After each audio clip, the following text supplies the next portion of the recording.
The Mercury Protocol. They say that in space, no one can hear you scream. But they never mention that in the face of the Chronos, you might not even have the time to try. My name is Captain Sarah Thorne of the United Earth Stellar Navy. For 3 centuries, humanity had expanded into the stars, thinking we were the fastest, the smartest, and the most adaptable. We built ships that could fold space and AI that could calculate 1 million trajectories in a heartbeat. We thought we understood speed. Then we met the Chronos. They didn't arrive with massive fleets or world-ending lasers. They arrived with a ripple in reality. The Chronos are a race that doesn't just live in space, they live in the gaps between seconds. Their technology allows them to create localized time dilation fields. To us, they look like blurred ghosts moving through the vacuum.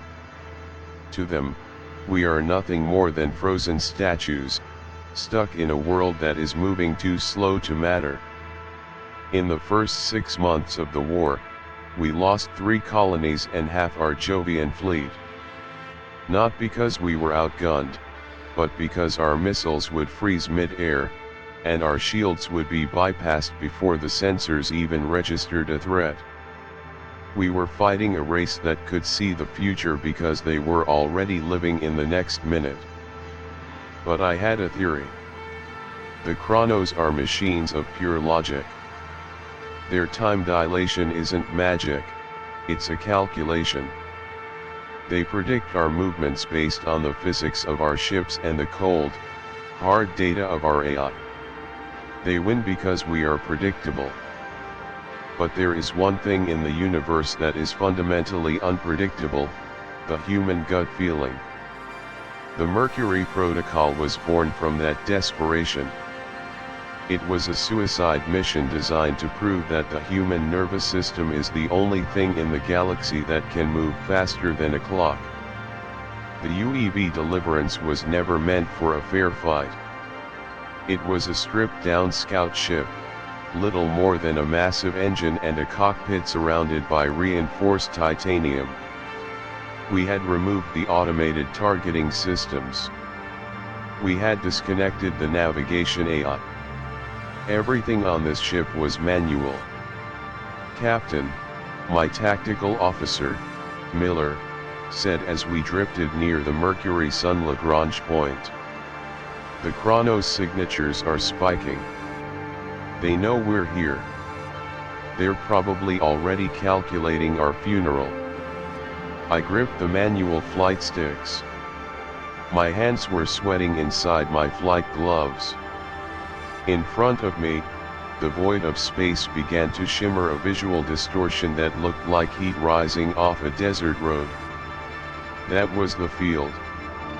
The Chronos were warping time around us. "Let them calculate," I whispered. "Miller, initiate the Mercury Protocol. Disconnect the master clock."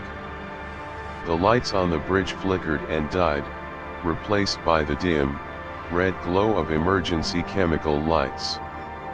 On a standard ship, the internal clock synchronizes everything: oxygen flow, engine pulses, even the blinking of the consoles. But under the Mercury Protocol, the Deliverance was running on human time.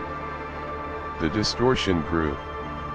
A Chronos cruiser, a jagged, obsidian needle that seemed to vibrate in and out of existence, materialized 3 clicks away.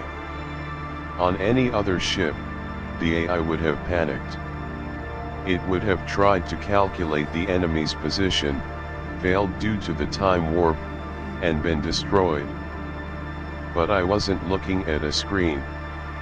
I was looking through a piece of reinforced glass. I wasn't waiting for a computer to tell me when to fire. I was waiting for that itch at the back of my skull. The Chronos ship fired. A beam of concentrated chronon energy shot toward us. In normal time, it would have moved at the speed of light. Inside their field, it moved at whatever speed they chose. I saw the beam begin to form. It looked like a slow-growing crystal of light. Miller. Port thrusters, full burst. Now. Miller didn't check a monitor. He slammed a physical lever. The deliverance lurched violently. We didn't move in a smooth, calculated arc. We moved in a jerky, inefficient burst. The Chronos beam passed exactly where we had been a microsecond before. I saw the light ripple against our hull. If we had used the AI, the Chronos would have predicted the smooth thruster curve and adjusted their aim. But Miller's reaction was human, imperfect, slightly delayed, and completely irrational. "They're confused," Miller grunted, his face pale under the red lights. "The Chronos, they're circling. They don't understand why we aren't where the math says we should be." "It's because they're fighting a ghost," I said. "And ghosts don't follow the rules of physics." But we were still in the field. Time was stretching. Every breath I took felt like it lasted an hour.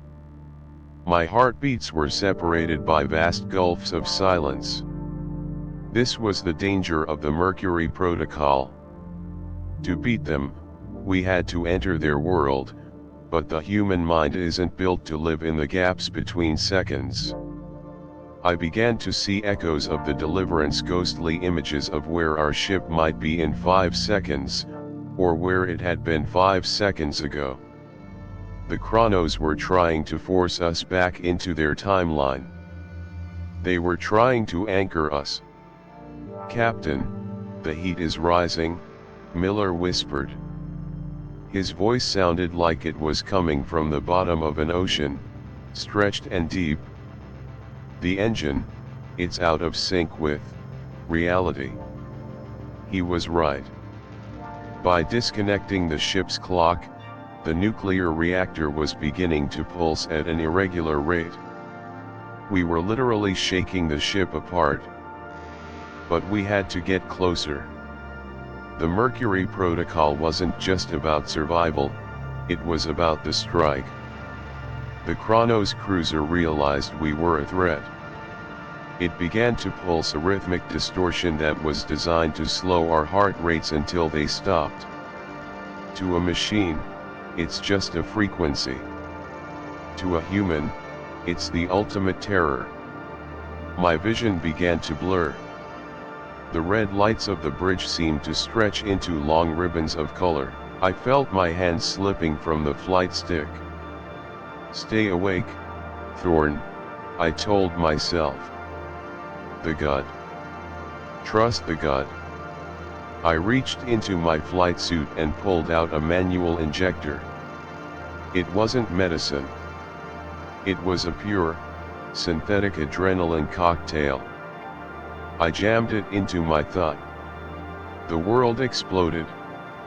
Suddenly, the slow time of the Chronos didn't feel slow anymore. My heart was racing so fast it felt like a continuous vibration. My pupils dilated until the dim bridge looked as bright as the sun. The adrenaline didn't make me faster, but it made my perception match the Chronos field. I saw the obsidian ship clearly now. It wasn't a blur. It was a machine, frantic and struggling to track me. "Miller. The torpedoes." Manual release on my mark. I steered the Deliverance directly into the heart of the Chronos field. We were moving at speeds that would have crushed a pilot in normal gravity, but in the time warp, the physics were different. We were a needle threading through a world of molasses. The Chronos cruiser tried to phase out of reality, to skip ahead of our timeline. Mark. Miller hit the physical release. 3 nuclear-tipped torpedoes tumbled out of the bay. They didn't have guidance systems. They didn't have clocks. They were just heavy, dumb metal tubes filled with enough power to crack a moon. Because they had no electronics, the Chronos logic virus and time manipulation had nothing to grip. To the aliens, these were just inert rocks. They didn't even try to dodge. The torpedoes drifted into the cruiser's distortion field. The moment they touched the obsidian hull, the dumb contact fuses triggered. The explosion was silent, but I felt it in my marrow. In the time dilation field, the nuclear blast didn't happen all at once. It looked like a blooming flower of white fire, unfolding petals of radiation over what felt like an eternity. The Chronos cruiser didn't just break, it unraveled. The obsidian plates shattered and hung in the air, suspended in the frozen moment of their own destruction. As the cruiser's core collapsed, the time dilation field snapped. The snap was like being hit by a freight train. The Deliverance was violently hurled back into normal space. The red light stopped stretching. Miller's voice returned to a normal pitch. The crushing weight of the sun's gravity returned. We tumbled through the void, spinning out of control until the emergency thrusters finally stabilized us. I looked out the viewport. Where the obsidian needle had been, there was nothing but a cloud of cooling gas and silent, jagged debris. The invincible masters of time were gone. Captain, Miller panted, wiping blood from his nose. We did it. The Mercury Protocol worked. It worked for one ship, Miller, I said, looking at my trembling hands. Now we have to teach the rest of the fleet how to stop thinking like machines. The Battle of Mercury was the turning point of the war. It taught humanity that our greatest weakness, our messy, unpredictable, emotional brains, was actually our greatest shield. The Chronos could predict the stars, they could calculate the movement of atoms, and they could master the flow of time. But they could never calculate a human being who was willing to throw away the map and fly by the seat of their pants. We weren't the fastest race in the galaxy. We were just the one that refused to be on time. I spent the next year training pilots in the protocol. We learned how to fly without sensors, how to fight without AI, and how to trust the instinct that lives in the split second before a decision is made. We turned our ships into chaotic, unpredictable predators that the Chronos logic simply couldn't handle. The war didn't end that day, but the fear did. We realized that time isn't a weapon, it's just a canvas. And humans, we've always been very good at making a mess of a clean canvas. The Mercury Protocol isn't just a story about a space battle, it's a testament to what makes us unique. In a universe that often feels like a cold, calculated machine, our flaws, our gut feelings, and our irrational bravery are the very things that keep us alive. Captain Sarah Thorne didn't win because she had the better ship. She won because she was willing to embrace the chaos of being human. It's a reminder that no matter how advanced the clocks of the world become, they can never truly account for the person who decides to break them. If you found this mission through the distorted fields of time as gripping as I did, make sure to show your support by hitting the like button. It lets us know you want more of these high-stakes, humanity-first sci-fi epics. Subscribe and join our crew. We're traveling to the furthest edges of imagination every week, and you won't want to miss the next jump. Click that notification bell to stay synced with our timeline. And if you're looking for more tales of human ingenuity against impossible alien odds, you should check out the next video on your screen. It explores a completely different side of galactic warfare that will leave you questioning everything you know about First Contact. Thank you for spending your time with me today. It's the most valuable thing we have, after all. Stay bold, stay unpredictable, and I'll see you in the next one.